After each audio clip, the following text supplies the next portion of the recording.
ከፍተኛ የሆነ የመጀመሪያ የእግር ጣት ህመም አጋጥሞት ያውቃል? ሰላም፣ ዶክተር ኬብሮን ነኝ። ዛሬ ስለ ጋውት ወይም ስለ ሪህ ነው የምናወራው። ጋውት ወይም ሪህ የመገጣጠሚያ ችግሮች ውስጥ አንዱ ሲሆን የሚከሰተውም ከፍተኛ የሆነ የዩሪክ አሲድ በሰውነታችን ውስጥ ሲኖር ነው። ይህ ክሪስታል ወይም ደግሞ ጠጣር የሆነ ማስ የሰውነታችን አጥንትና መገጣጠሚያዎች ላይ እንዲጣበቅና ከፍተኛ የሆነ የህመም ስሜት እንዲፈጠር ያደርጋል። በጋውት ወይም በሪህ ተጋላጭ የሆኑት ሰዎች ማን ናቸው?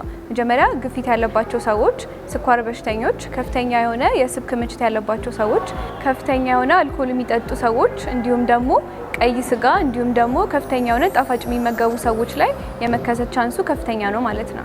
የጋውት ወይም ሪህ ምልክቶቹ ምንድን ናቸው? ብዙውን ጊዜ ጋውት ወይም ሪህ የሚከሰተው የመጀመሪያው የእግር ጣት ላይ የሚገኘው መገጣጠሚያ ላይ ሲሆን ምልክቶቹም ከፍተኛ የሆነ የህመም ስሜት፣ ማበጥ፣ መቅላት እንዲሁም ደግሞ ሲነካ የመተኮስ ስሜት ናቸው። እንዲሁም አልፎ አልፎ ቁርጭምጭሚት ላይ፣ ጉልበት ላይ እንዲሁም ደግሞ ትንንሽ የእጆቻችን መገጣጠሚያዎች ላይ ሊከሰት ይችላል። አንድ ሰው ጋውት ካጋጠመው ምን ማድረግ ይኖርበታል? መጀመሪያ እረፍት ማድረግ ይኖርበታል። በቂ የሆነ ውሃ መጠጣት ይኖርበታል። ህመሙ የሚቀጥል ከሆነ ማስታገሻ መውሰድ ይገባዋል። እንዲሁም ደግሞ ወደ ሆስፒታል በመሄድ ትክክለኛው ምርመራ ማድረግ ይኖርበታል። ስለዚህ ጋውትን ለመከላከል ወይም ደግሞ የሚከሰትበትን ፍጥነት ለመቀነስ ምን ማድረግ አለብን? መጀመሪያ አመጋገባችንን ማስተካከል ይኖርብናል። ይህም ቅድም እንዳልኳችሁ ቀይ ስጋ፣ አልኮል እንዲሁም ደግሞ ጣፋጭ ምግቦችን መቀነስ ይኖርብናል። በአንጻሩ ወተትና ተዋጽኦቹን እንዲሁም ደግሞ ፍራፍሬና አትክልቶችን መመገብ ይኖርበታል ማለት ነው።